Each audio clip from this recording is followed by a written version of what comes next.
Hi guys, this is Riza with Full Awakening, here to bring you your daily 11:11 meditation and teaching. And I'm here today with a very special teaching. This came into me this morning to bring this to you, a children's book. This is a book that I've been reading to Kaisa each day as she learns how to use the potty. It's very cute. And I just absolutely love this book. And while I was reading it this morning to her, Spirit said, this would be a great book to read to the meditation group and to feel into this message, which is the title of today's lesson, which is, Do You Know How Precious You Are? So we're going to read this book called On the Night You Were Born and feel into that for yourself, how precious and singular and unique you are in this world. Okay, here's the first picture. There we go. Facebook's cameras are always backwards, so it's very confusing. Okay. On the night you were born, the moon smiled with such wonder that the stars peeked in to see you, and the night wind whispered, life will never be the same, because there had never been anyone like you ever in the world. Okay, here we go. So enchanted with you were the wind and the rain that they whispered the sound of your wonderful name. The sound of your name is a magical one. Let's say it out loud before we go on. So I'm going to have you whisper your own name. You do yours. It sailed through the farmland. Oh, we should show you this picture. Here we go. That's the night wind whispering your name. It sailed through the farmland high on a breeze, over the ocean, and through the trees,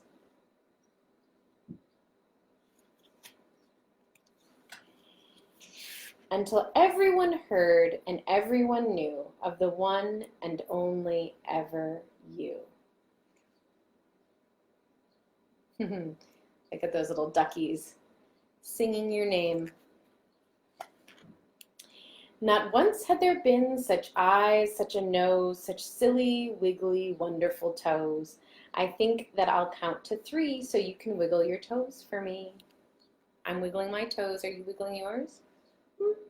That baby's wiggling her toes up the moon. When the polar bears heard, they danced until dawn. From faraway places, the geese all flew home. The moon stayed up until morning the next day, and none of the ladybugs flew away. Look at that goofy frog in the center. You see that goofy guy? Pretty awesome. So whenever you doubt how special you are, and you wonder who loves you and how much and how far, listen for the geese honking high in the sky. They're singing a song to remember you by. Or notice the bears asleep at the zoo. It's because they've been dancing all night for you. Or drift off to sleep to the sound of the wind. Listen closely, it's whispering your name again. I love this figure. Whoop. Dancing in the fields. I love that. If the moon stays up until morning one day, or a ladybug lands and decides to stay, or a little bird sits on your window a while, it's because they're all hoping to see you smile. For never before in story or rhyme, not even once upon a time, has the world ever known a you, my friend, and it never will, not ever again. Look at that. Heaven blew every trumpet and played every horn on the wonderful, marvelous night you were born. There we go. And when we finish books in my family, we always say bump, bump, to say that's the end. So, that beautiful story. You know, it's interesting that we read these stories to babies, but we don't often read them to adults. So I wanted to read it to you, an adult, so that you can remember your baby self and remember how precious you were to the world when you were born. And you still are. You're still very precious to the world. And we don't spend enough time feeling that. We don't spend enough time, most of us, feeling the way that the earth and nature and the energies that surround us are so delighted by our very presence here, by our struggles, by our celebrations, by all of it. It's all just a delight to spirit, to your higher self, to the angels that watch over you, to the Mother Nature, to the trees, to the birds, to the ladybugs. They're all so delighted to see you. And when you're able to see creation and see nature, it sees you back. And so there's a beautiful feedback loop that happens that is mutually beneficial for all. So I encourage you today to focus in on that, and also to think about this time that we're in as a time leading to rebirth. So birth and death are something that, if you believe in reincarnation, we experience again and again in different forms, in different bodies, in different lives. But you can also think of it just purely within the context of one human life. I'm holding a crystal there, that's why my hand looks weird. In the course of one human life, we have many births and deaths, right? Sometimes we expect them. Sometimes we know they're about to happen if we're getting ready to move across the country, or if we're getting ready to graduate from school, or if we're getting ready to have a baby, or if some big event is happening and we know that this is a big threshold that we're walking. Of course, we understand that that's a birth and a death. And often we think of it, most of those things are celebratory things, right? Under most conditions, like, yay, I finished school, I'm graduating, or yay, I'm moving across country because I'm going to do this new adventure, or whatever it is. But we don't think of it as also, I mean, a part of you is dying away, and a new, very vulnerable baby part of you is being born. And so all of us are probably in some sort of connection with that baby part of us right now. And as we go through this sort of death and rebirth cycle that we're currently in, because of a large transitional state, which is this pandemic. So this is a collective transitional state that probably most of us were not expecting, except those people who study diseases maybe were expecting this to happen, but most of us were surprised by this happening. And we got pushed into this in-between state, this place between where we were and where we're going. It's a very interesting place to be. And as we're in that place, we might be having flashbacks to many of our other lives, most of our lives in this body, right? So our different childhood selves, our young adult selves, our, however long you've lived, however many different births and deaths and versions of yourself you've lived so far, all those versions of yourself are up for review right now and up for healing and up for reintegration. So if you're noticing that you're flashing back on certain periods of time, don't just, shrug your shoulders and say, oh, that's weird that I was thinking of that person that I knew 20 years ago, or oh, that's weird that that thing popped up. It's for a reason. This is not by accident. It's not just happenstance. That is an opportunity calling you to focus in and to receive what is there for you. And often that's just receiving yourself, bringing yourself back from places of trauma, because even big, happy transitions can be somewhat traumatic. And I think that's one of the things that we don't expect, is that these big moments of separation and starting new can be somewhat traumatic, and maybe at the time it doesn't feel that way, but in the future you look back and you realize you left a piece of yourself behind. So that is going to be the subject of our meditation today. We're going to gather a piece of ourselves back. All right, I'm going to lay a little Palo Santo for us. If you guys have never used Palo Santo, I recommend it for smudging. I also use white sage quite regularly. This is I like to buy this kind of loose sage that's not in a smudge stick so that I can control the amount of burn. But then Palo Santo is also really complementary. So sage is great for clearing out the old. This is perfect for today, right, that I'm telling you guys about this. So sage is great for clearing out the old, dense energies, that which we can let go of and release. And Palo Santo is fantastic for bringing in new energies. So my teacher Allison Bradley used to say, Palo Santo is like a golden ladder to the heavens. So I always use both. Usually I use sage first and Palo Santo second. And today, of course, we're talking about how we can honor the death phase that we've just gone through by honoring all the deaths that we've gone through in our lifetime and all the rebirths that we've gone through in our lifetime and lifetimes, potentially. by gathering up our old selves. So we're going to do a little meditation. If you guys are just joining us, hello, welcome, Rebecca, Adriana, and hello, Michelle, if you're still with us. We did a reading of a children's book called On the Night You Were Born. So I recommend later you go back and listen to that. It's a really beautiful story. And basically the subject is how precious you are to the universe and to all of creation and the earth. And of course, we tell this to our children and our babies, and we feel it so deeply, what a precious, unique, amazing little entity this is that just came into life. Unbelievable, right? But we forget that we were babies too, and that we were precious, and we still are precious. And we can feel that for ourselves and receive that from the world. So we're going to do a little meditation today, and we're going to gather up our precious baby selves and all of these parts of us that got left behind during big transitions, basically. We're going to breathe that all into our hearts. That's going to be our purpose. Alrighty, guys. I'm going to ding the bell.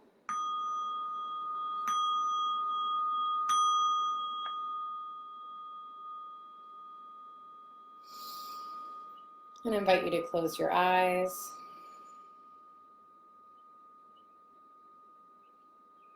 Come in connection with your breath.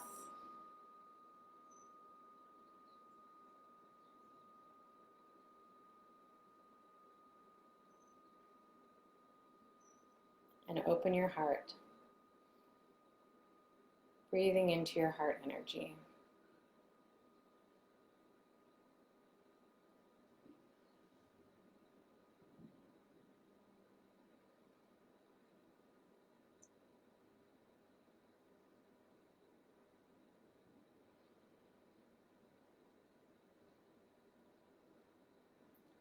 And allowing all the streams of consciousness that are flying out into the universe, into different times and places, just to come all back to you now. So double back those streams of consciousness and just focus here on this present moment. And draw all those lines of energy down through your mind and into your throat and down into your heart, anchoring in at your heart fire.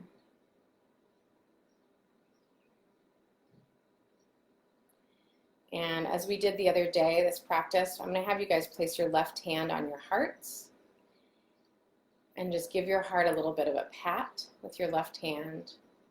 Or if that feels like too much stimulation, of course, you can just hold it there over your heart.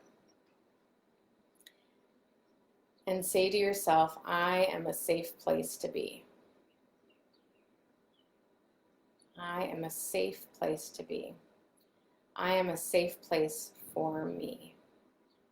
I am a safe place for me. Feeling that inside of yourself.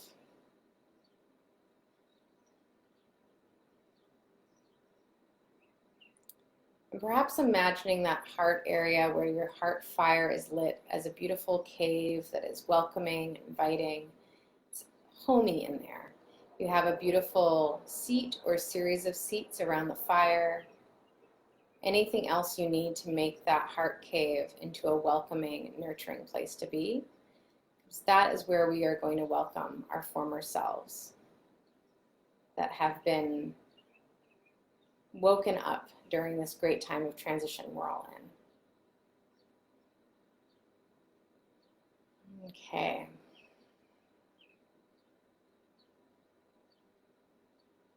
I'm going to do a little toning. So before we invite in those lovely, precious parts of ourselves, let's really clear the heart area. I'm feeling the need for myself for a little clearing. Great way to do that is with sound. So we're going to use the ah sound, and we're going to say it 3 times. We're going to sing that tone and let it just clear out the heart and just flush out any energy that doesn't need to be there anymore. So deep breath in through the nose.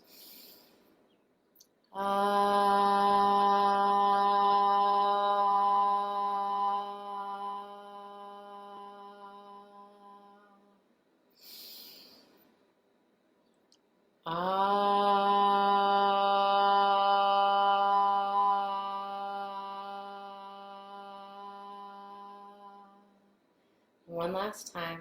Breathe in.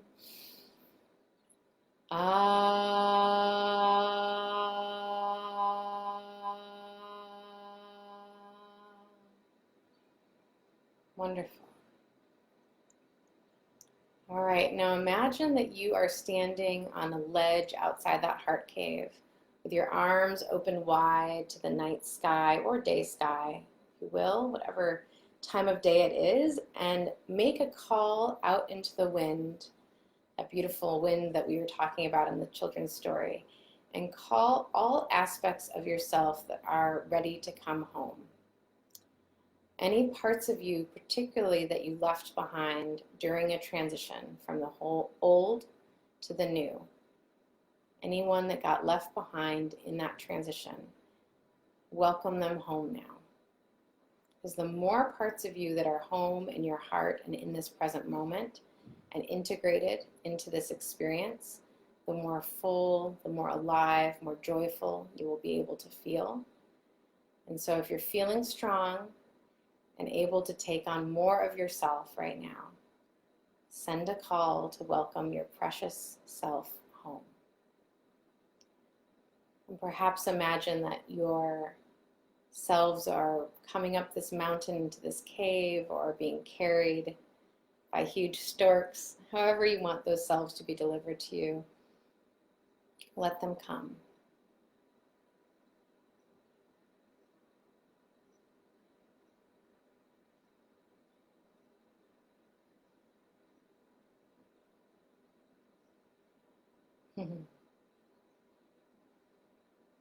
And some of them might be baby selves as well.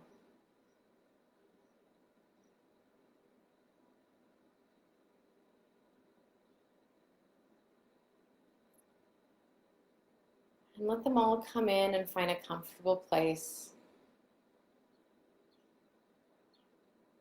The fire in the center of your cave cannot harm them. It is a heart fire, so it can't burn, but it can cleanse and clarify.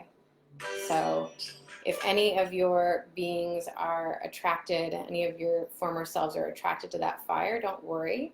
They may be in need of some healing, so allow them to apply that fire wherever they are storing trauma on their bodies, because often trauma is part of why we separate from ourselves.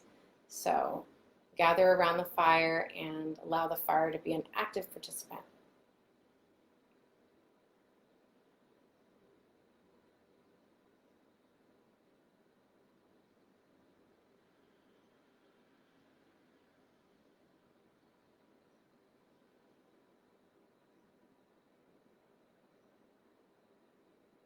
Okay, wonderful.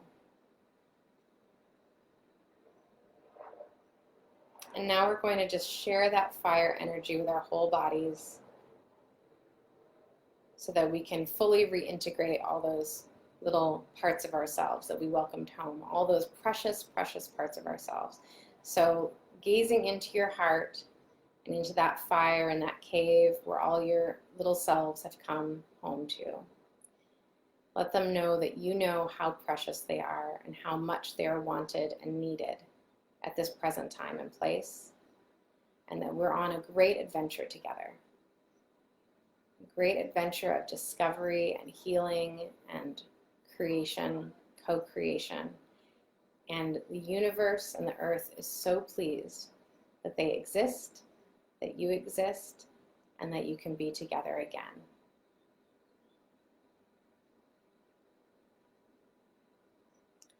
And now sending little sparks of your heart flame throughout your body to lighten your body and heal any wounds that it comes across. Allow those sparks to multiply and expand and create a cloud of light in your heart, imagining the colors. Often this flame is called the triple heart flame, so sometimes I see 3 different colors in mine. So allow those colors to expand and grow and fill your whole chest, your heart, and your lungs, into your shoulders and down your arms, into your hands. Collect a little bit in your palms, so we'll be using that in a moment. Go ahead and send that light up to your throat and your neck, all the way up into your mind, your face, your jaw, your scalp, all the way up to the crown of your head. And also expand it down into your belly, into all of your internal organs, into your pelvic bowl and your reproductive organs and your hips, all the way down through your legs to your feet, and especially the soles of your feet where your feet touch the earth. And lastly, we're going to give this as a gift. So go ahead and rub that heart flame energy between your hands. Create a little orb of it. Grow that orb. So my colors are like a pinkish color and like a turquoisey, like a very soft turquoise color, and like a golden color. So if you want to tell us what your colors are for your heart fire energy, you're welcome to write that in the comments later. I'd love to see. And go ahead and put the earth here in the center of this orb, and you're going to squeeze the earth with your heart fire and send this wish to all the people on the earth that they may gather up their missing pieces, their precious, precious self, or that they may just know and understand how truly precious they are, one-of-a-kind beings on this earth. And we are all together, all unified in that uniqueness. We're all different, and we're all in this together. Okay, go ahead and squeeze that wish, that heart, and that preciousness into the earth. And then go ahead and put the earth and that intention into your heart. Breathe it in. And let it go. Okay, thank you guys so much for joining me. I hope that you have a beautiful, wonderful day, and that today you remember just how precious you truly are. Thank you guys. Bye.